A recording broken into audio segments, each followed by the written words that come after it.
అందరికీ నమస్కారం.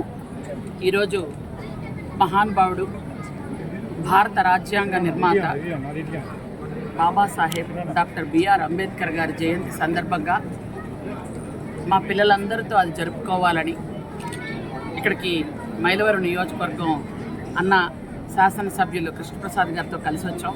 ఇక్కడ వాళ్ళందరితో సరదాగా కాస్త ఆట విడుపుగా ఇక్కడికి వచ్చి పిల్లలందరికీ అంబేద్కర్ గారి గురించి ఇక్కడికి తెలియజేసి మేమందరం వాళ్ళతో పాటు ఇక్కడ ఉండి ఇక్కడ స్కూల్ పరిసరాలు ఎలా ఉన్నాయి, ఎలా చెప్తున్నారు అనే విధంగా ఇక్కడ చూడడానికి వచ్చాం. ముఖ్యంగా అంబేద్కర్ గారి ఆశయ సాధన కోసం మనందరం కూడా కృషి చేయాల్సిన అవసరం ఉంది.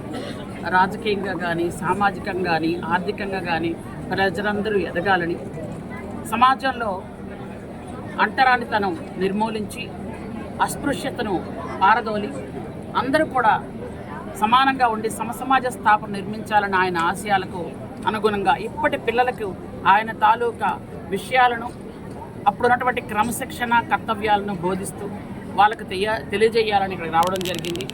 ముఖ్యంగా మా అందరికీ ఆరాధ్య దైవం ఆయన. ఈరోజు మేమందరం ఈ స్థాయిలో ఉన్నాము అంటే ఆ రోజు ఆ మహానుభావుడు ఇచ్చినటువంటి మాకు స్ఫూర్తి, ఆ మహానుభావుడు చేసినటువంటి త్యాగ నిరతి.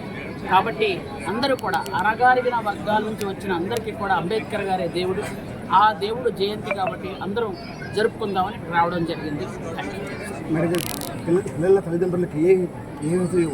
పిల్లల తల్లిదండ్రులందరికీ కూడా మన తల్లిదండ్రులు ఎలాగో మనకి చిన్నప్పుడు పూర్వీకుల గురించి ఎలా చెప్పారో, ఇప్పుడు పిల్లల తల్లిదండ్రులు కూడా పూర్వీకుల గొప్పతనం గురించి, పూర్వీకుల మంచితనం గురించి, అలాగే పూర్వీకుల నుంచి ఉన్నటువంటి మహానుభావుల గురించి తెలియజేయాలి. అలాగే పిల్లలు బయటికి వెళ్ళేటప్పుడు ఆడపిల్లల్ని మగపిల్లల్ని చాలా జాగ్రత్తగా ఒకే విధమైనటువంటి సూచనలు సలహాలు ఇచ్చి బయటికి పంపించాలి.